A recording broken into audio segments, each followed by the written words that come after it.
Guys, I'm starting off with my Cover FX Mattifying Primer with Anti-Acne Treatment. This is my favorite thing. I have not stopped using it since I bought it.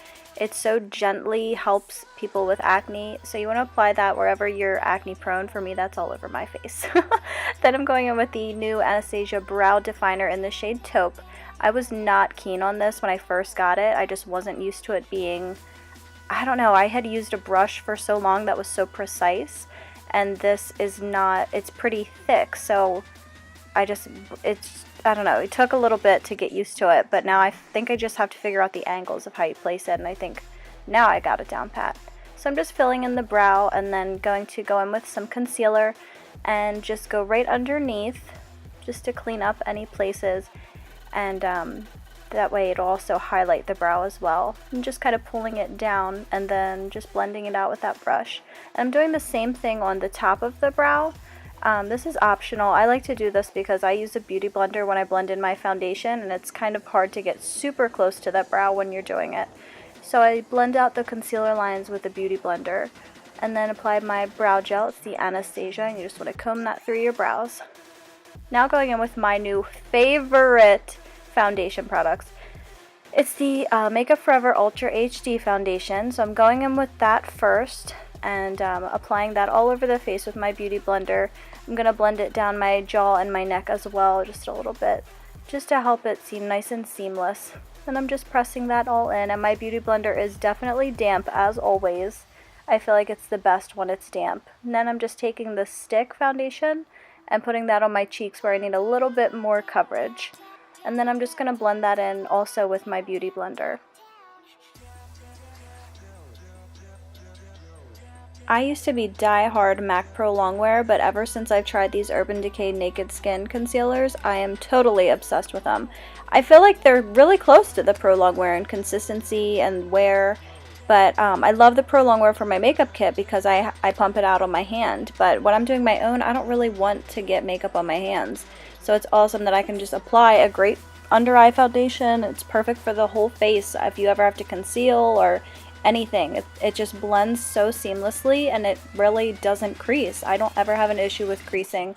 I have been using it as my eye primer because it doesn't crease. Now you definitely have to set it with a powder, or I do at least. So that's what I would go in with my Laura Mercier loose translucent powder, and it's really good. I never really use loose powders on myself. I always use them on my clients, but so this was new for me, but I'm so glad that I got it for myself.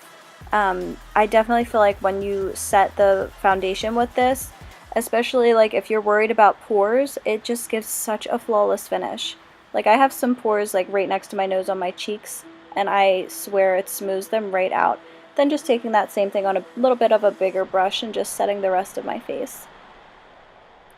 Next, we're going to go in and contour, and I'm using the shade Fawn from Anastasia Beverly Hills on my new favorite contour brush. It's the Royal Inline Nickel. I think it's BC 180. I think it's actually a cream foundation brush, but I love it for contouring. I feel like it can give you a really soft contour if you want it, or you can build it up and contour however you want, but it just looks so natural. I took my headband out because when you're contouring your forehead, you really want to get in between those hairs, so if your hair is tightly pulled back, it can be a little bit harder to get in between. Then I'm just bronzing up the skin with my Chocolate Soleil bronzer by Too Faced. It's my favorite. Taking that on a Real Techniques multitask brush. I love this brush for bronzing. I'm taking that right down the sides of the nose, the cheeks, the forehead, the jawline. I'm contouring my jawline, but then I kind of soften it with that fluffier brush. Next, going in with MAC Gingerly Blush. Ooh, I can't talk today. Just taking that on the same multitask brush. It's just a matte, soft, peachy, like a muted kind of peachy shade. It's very wearable. I like the matte blushes. Since I'm pretty oily, I don't want to use too much shimmer. I like to focus the shimmer with my highlight. And I'm using Becca Champagne Pop with Jaclyn Hill collaboration. Love this highlight, duh. Anything Jaclyn Hill touches turns to gold. So then I'm taking MAC Soft Brown and I'm just blending that in the crease.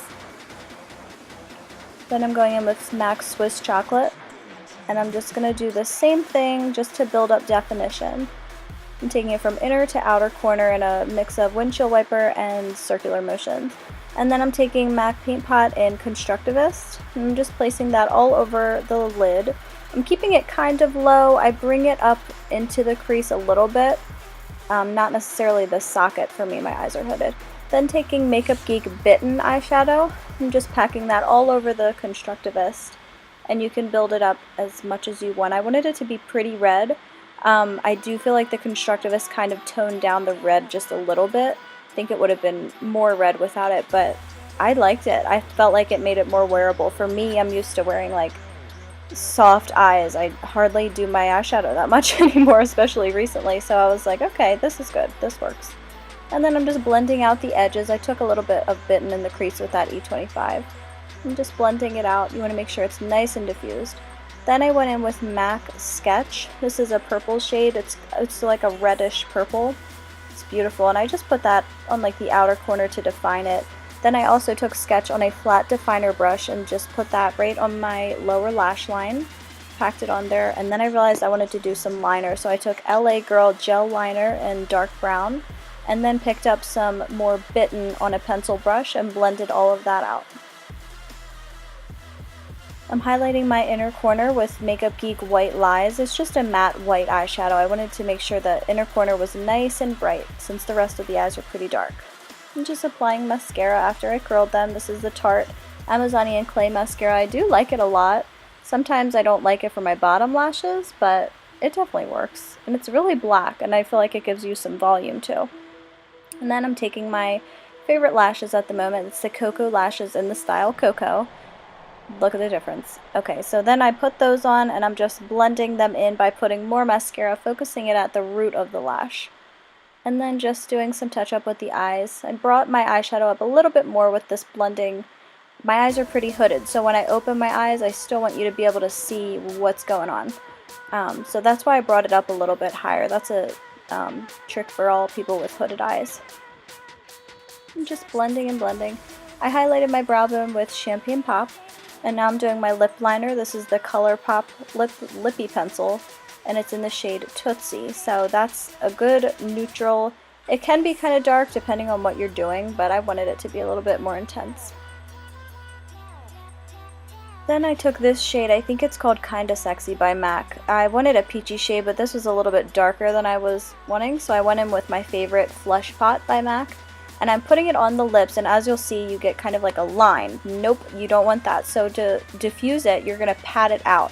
Just pat it as you go over the edges.